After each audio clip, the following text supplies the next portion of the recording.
세월호 침몰 사고의 진상규명을 위한 국정조사가 시작됐습니다. 그런데 시작부터 국정조사가 부실하게 진행될 것이라는 우려의 목소리가 나오고 있습니다.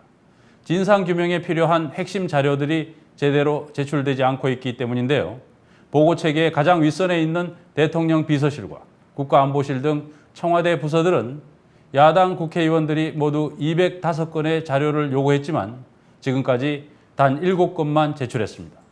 자료 요구에 대한 응답률이 3%에 불과한 것입니다. 야권 의원들이 청와대에 요구한 자료는 세월호 사고 발생을 안 시점, 최초 접수자, 이후 보고 현황 등 책임 소재를 규명하는 데 필수적인 것들이지만 청와대는 자료 제출에 매우 미온적인 태도를 보이고 있습니다.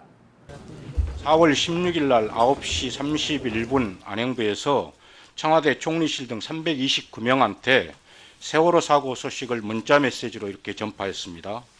이 문자 메시지 수신자 명단을 실명과 소속 그리고 직책 이렇게 명시해서 보고해달라 그랬는데 이 안행부 산하기관을 제외하고 안행부에서는 청와대나 총리실 이쪽 부분은 전혀 반응을 보이지 않고 있습니다.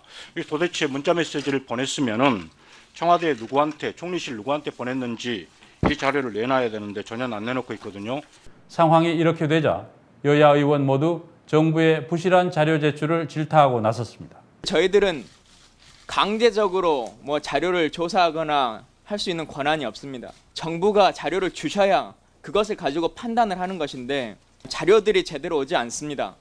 그러면서 제대로 진실 규명을 하라라고 하는 것은 20곡이나 퀴즈를 풀겠다고 하는 것이 아니기 때문에 분명하게 국조특위에서는 성역이 없습니다. 예를 들어 검찰이나 법무부에서 이게 공개적으로 해서는 안 좋겠다. 그런 단서를 달면 우리 특위위원들끼리 비공개라도 볼 수 있다. 이런 부분을 말씀드리고요.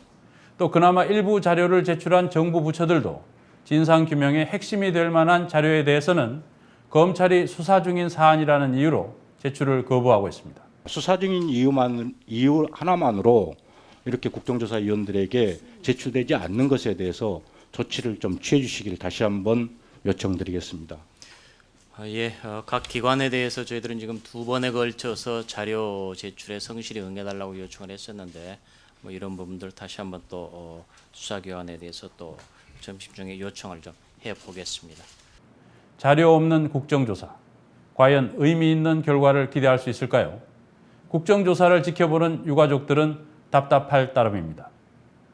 모든 기관들, 정부 부처들, 관련 기관들이 이러한 원칙에 따라서 요청하는 자료는 가감없이 그대로 제출해 주시기를, 그래서 진상규명이 하루빨리 이루어져서 정말 안전한 나라가 하루빨리 이루어질 수 있도록 협조해 주시기를 다시 한번 부탁드립니다.